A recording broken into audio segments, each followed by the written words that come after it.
YouTube, what the crap's going on? HeirofCarthage here, and you're going to see the latest Total War video that's come to us regarding Warhammer playing in the background. And it was actually some pretty big news. They do a gameplay with the Chaos faction, which is honestly pretty sweet to see too, because we haven't got to see a ton from them yet.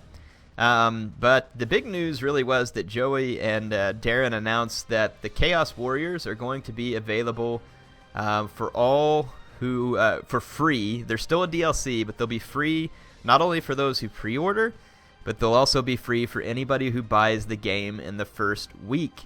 So I think that is Creative Assembly's way of trying to meet in the middle for those who have been so upset about the fact that the Chaos Warriors were a day one DLC, and basically for those who were accusing CA of saying that they were trying to bait people into pre-orders.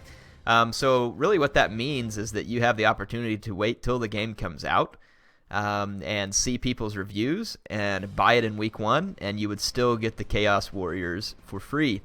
I feel like that was a pretty nice move. At this point, I mean, a lot of you would say, well, they shouldn't have ever made them DLC to begin with, and that's fine. You know, if that's your opinion, you're free to it. I just don't like day one DLC is my problem. So yeah, I just don't like the day one DLC thing, because if it's day one, that means it was developed before the game came out, which means it took effort and energy away from the creation of the game. So I'm not a big fan of that.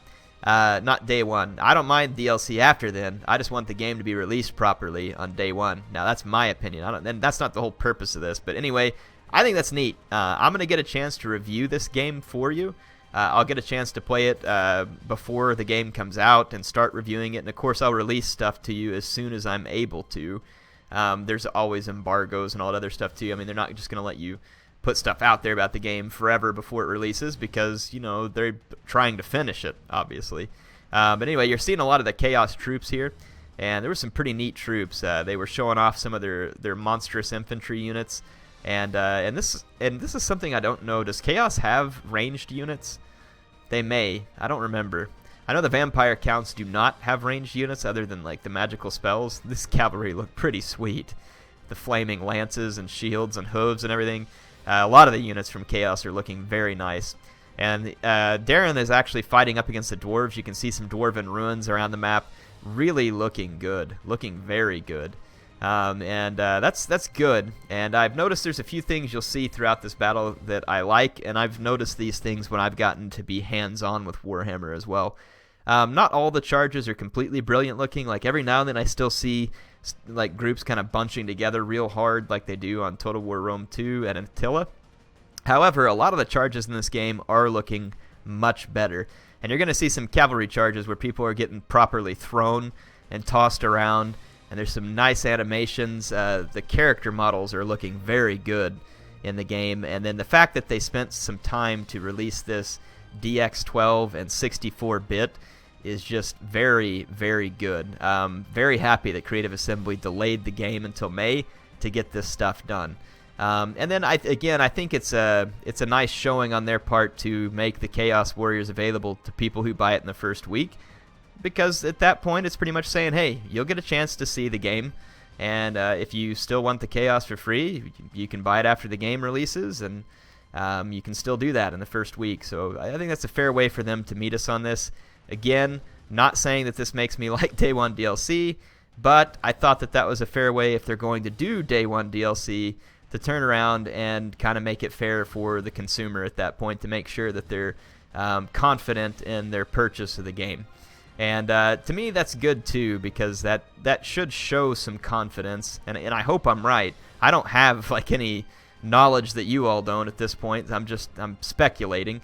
If they're willing to give this DLC away for the first week, they must feel pretty confident that people are going to keep buying the game during the first week, which I hope that confidence is built off the fact that they have done a great job with this game. And again, as you can see from the visuals and the sounds, if you actually go watch the Creative Assembly video, which I would encourage you to do because this is their video, I'm just leaving you my thoughts on it, the sounds sound very nice too. The game is looking very pretty.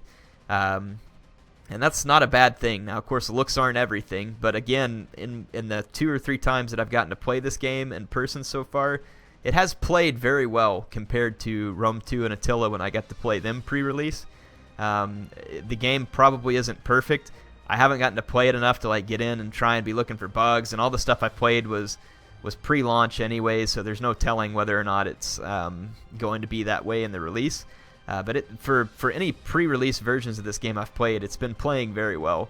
I'm not saying this to try and get people hyped up. I'm not being paid to say this to try and get pre-orders or anything else like that. I'm not telling you all to pre-order it or anything else. You do what you want when it comes to purchasing the game. I'm just telling you that I'm optimistic based off what I've been exposed to on previous launches and what I'm seeing here, and that's good. I feel like that Creative Assembly has taken a lot of feedback, and I hope that they're putting it to use here. So many of us love Total War so much that obviously we get really passionate about it, myself included. Yeah, look at that charge there. It looks very nice. That's the legendary lord right there that's smashing people up. I can't pretend to pronounce his name. And you're seeing some mining, excavating charges or something that the dwarves keep throwing at these guys the whole battle. It looks freaking fantastic. And the dwarf guns and cannons looked awesome too. But yeah, Darren's leading his troops up here, and they're attacking. Those slayers right there are actually pretty good against monstrous infantry. And you can see that they're doing some damage versus them.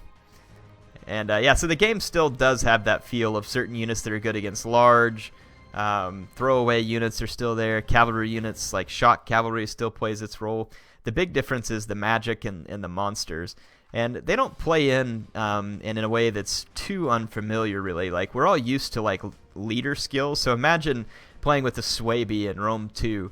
It was all about the leader skills, right? So if you used your Ario Vista skill just right to time that fast charge, where it would be devastating, the magic is similar in that regard, in the sense that if you time the magic just right or in the right place, it's going to be more effective. And if you use your legendary lord the way that they should be and your other supporting characters, it just kind of plays in that way. So it's not really an unfamiliar feel, even though we've never had magic in a Total War game before. To me, it kind of fits in very nicely, actually. Yeah, look at those dwarves throwing those charges. It looks awesome. Here, Darren was trying to show his guy actually chasing the... yeah, here's another really nice charge by those Flaming Knights, or whatever the heck they're called there. Those guys are awesome. Chaos Knights. Really cool looking unit. There's several very cool looking cavalry units in the game. And honestly, I am excited to play this game. I haven't had a new Total War since Attila, and it's always excited to get a new Total War game.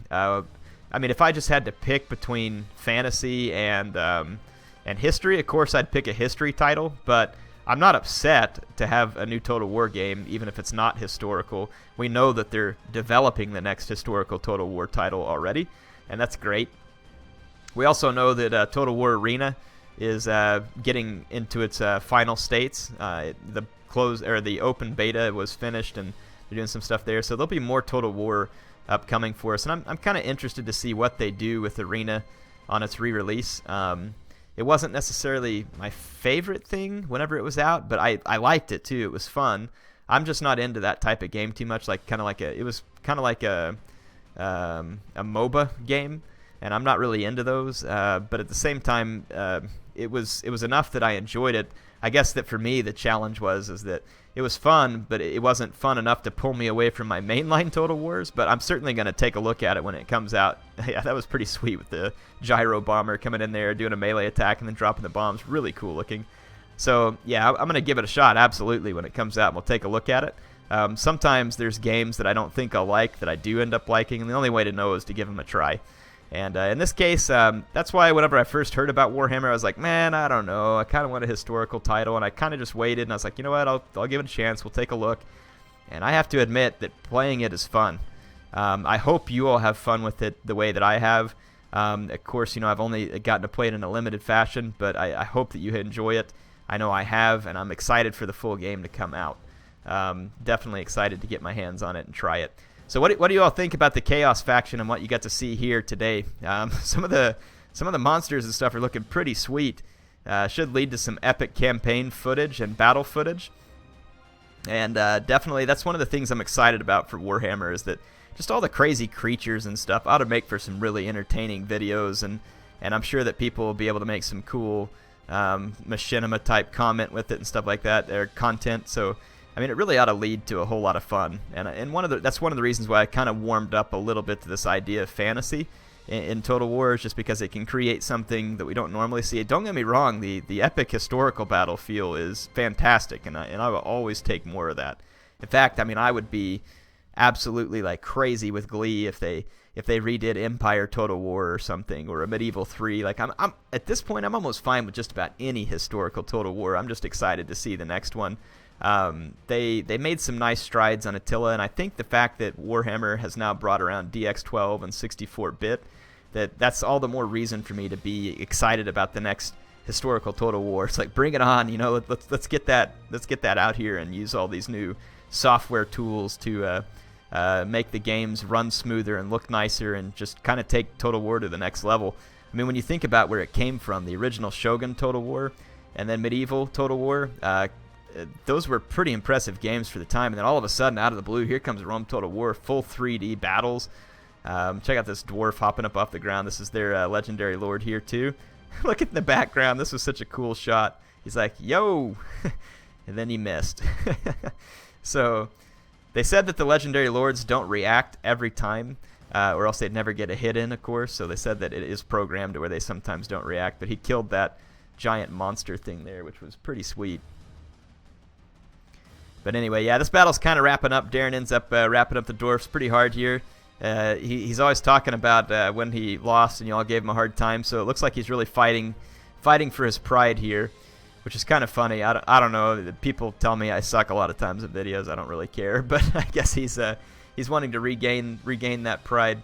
Yeah, but to me it was a good battle. It was nice to see these units. Again, leave me your thoughts in the comments. Tell me all what you think of them changing this thing with the Chaos Warriors being available for all who order the game during week 1. And of course, if you do pre-order, another benefit to that, and I'm not saying this is in you should go do it per se, that's your decision. Just one of the things that they're marketing as a benefit is that you get to preload the game so that you can play it right away on release. I'm not usually awake when the game actually releases, so not a big deal to me. And I usually have to go to work too. In fact, I'm sure that my work will end up sending me to travel somewhere at the release of Warhammer, which will be my luck. That's typically what happens. Anyway, hope you all enjoyed this video. That's all I have for now. Go check out the Creative Assembly's original video so you can get to hear Darren and Joey kind of talk through it as well. They did a good job. HeirofCarthage signing out for now.